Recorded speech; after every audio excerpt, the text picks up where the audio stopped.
Fala, torcida vascaína, Felipe Tiru de volta na área, ainda em clima de férias, mas o Vascão não pode ficar nesse clima não.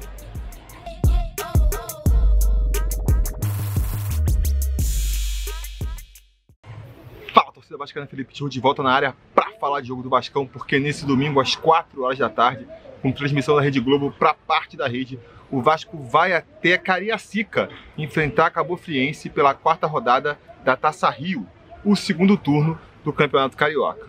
Um jogo que muitos podem encarar aí como um jogo meio amistoso, né? Afinal de contas, a gente vai estar jogando Campeonato Carioca, a Taça Rio, onde o Vasco já está classificado, contra um time pequeno, mas eu não encaro o jogo dessa maneira não. Eu acho que é um jogo que o Vasco tem que levar com muita seriedade, porque, que nem a gente comentou no Preleção sobre Vasco antes do jogo contra o Avaí, a temporada começou, amigo.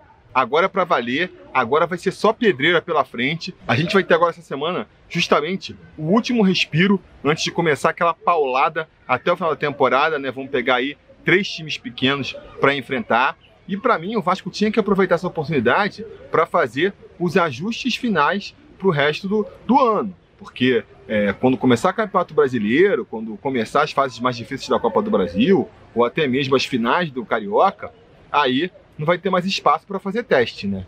Então, se fosse eu o técnico do Vasco, eu escalaria o time titular, tentaria justamente dar mais esse padrão tático para o Vasco, né? Fazer o planejamento tático do Vasco funcionar mais redondinho, que não está funcionando ainda, vamos e venhamos, né? Parecia que estava funcionando, o Valentim resolveu mudar o esquema tático do Vasco, tentar deixar o Vasco mais ofensivo, nada contra, mas esse ajuste não foi feito, não está 100% ainda. O Vasco melhorou até ofensivamente um pouco, dependendo do esquema tático aí que ele abordou, mas isso veio ao custo de deixar a defesa muito exposta. Então o Vasco tem que ajustar isso. Não sei se é mudando uma peça ou outra, se com os mesmos jogadores só treinando mais e ajustando mais justamente você consegue esse afinamento. O fato é que teria que buscar esse afinamento agora, né? Então eu escalaria o time titular do Vasco para essa partida e infelizmente, né, o Valentim pensa de outra forma. O Valentim, pelo que estão falando aí nas redes sociais, vai escalar um time misto para essa partida agora. Eu acho que, o jogador é desgastado, tem que descansar. Será que o time inteiro está desgastado? Para mim, não faz muito sentido. Claro, se o jogador estaria a ponto de estourar, de conseguir uma contusão, você não tem que escalar ele num jogo tão pouco importante quanto esse, né? Mas não acho que seja o caso do time inteiro. Então, se é para poupar, se é para descansar, eu faria um revezamento. São 3 jogos que a gente tem pela frente, vai trocando. Talvez vai botar o Jordi para tentar, bota o Jordi jogando com a defesa titular. Para se daqui para frente no futuro ele for ter que entrar em outra partida, ele já ter pelo menos uma partida com a defesa titular, não com uma defesa reserva que dificilmente vai ser preenchida, entendeu?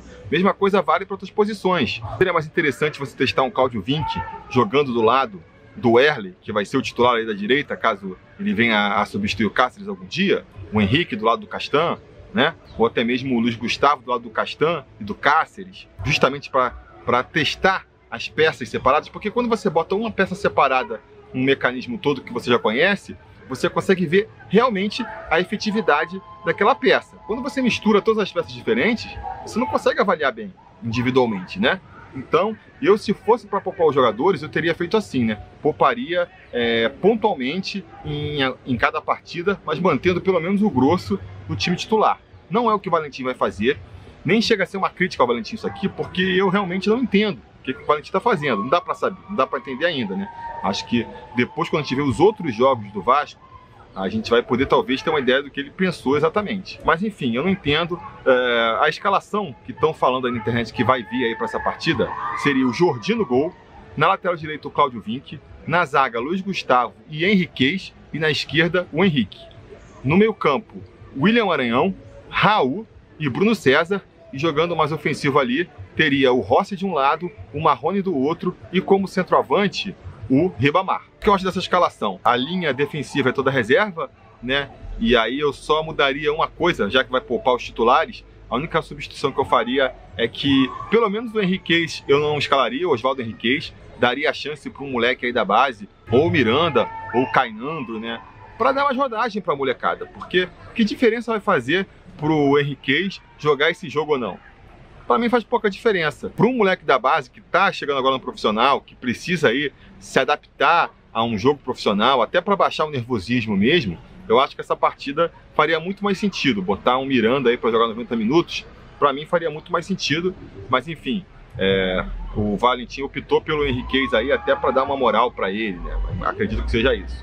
No meu campo também, eu até acho interessante essa formação com dois volantes mais pegadores. O Raul, que vem fazendo às vezes primeiro volante, vai subir para segundo volante, e o Maranhão, que é um jogador mais brigador ali, não é tão técnico, mas é bem mais brigador, assumindo a posição.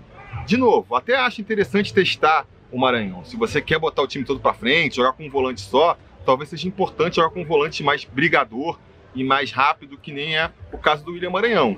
Mas se você está testando ele numa formação toda diferente, talvez nesse contexto não dê muito para a gente visualizar o potencial que o William Maranhão tem ou não, né?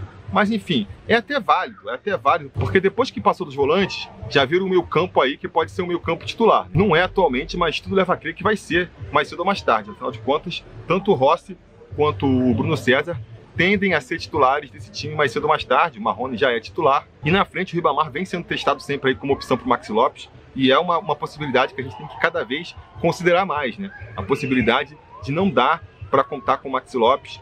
Eu já falei aqui outras vezes, né? Acho que o esquema tático não favorece o Maxi Lopes, mas fora isso, o Maxi Lopes também não está numa boa fase, e seja um motivo ou seja por outro, se continuar assim, eventualmente ele vai ter que sair do time. E aí quem que vai entrar pro lugar? Vai ser o Ribamar mesmo? O Ribamar é um jogador que, já falei, né? Ele pode ter até suas utilidades, ser até efetivo para algumas jogadas, mas para fazer gol ele não é. Será que essa é a solução? Eu até testaria uma outra possibilidade ali. Já falei, o Marrone mesmo de centroavante, talvez fosse uma opção melhor, ou até mesmo dar uma chance para o Thiago Reis. Eu espero que ao longo da partida a gente veja isso sendo testado aí. Pode ser até no começo. Uma coisa interessante que eu acho dessa formação aí com o Marrone e com o Ribamar que pode acontecer é um revezamento entre os dois. O Ribamar eventualmente cair para a ponta esquerda e o Marrone jogar mais centralizado, fechando na área. Isso é uma coisa que pode confundir os zagueiros, pode ser uma coisa interessante. Será que a gente vai ver isso na partida de hoje? Não sei. Tomara que a gente veja. Enfim, de maneira geral, tem tudo para ser um jogo tranquilo, né? Vale muito nesse jogo, se a gente for tentar botar algum valor nesse jogo aí, vale a briga para ver quem fica em primeiro na classificação geral, porque isso vai ser importante lá na frente. Caso o Botafogo não consiga a classificação, quem ficar em primeiro na classificação geral pega um time pequeno, né? É sempre interessante você pegar um time pequeno nas fases de mata-mata. Então o Vasco tem que ganhar, tem que fazer saldo para tentar ficar em primeiro aí, ficar na frente do Flamengo e conseguir essa facilidade nas semifinais. Se ganhar a Taça Rio, aí nem precisa disso, né? Já consegue lá a classificação para a final direto. Enfim, vamos ver.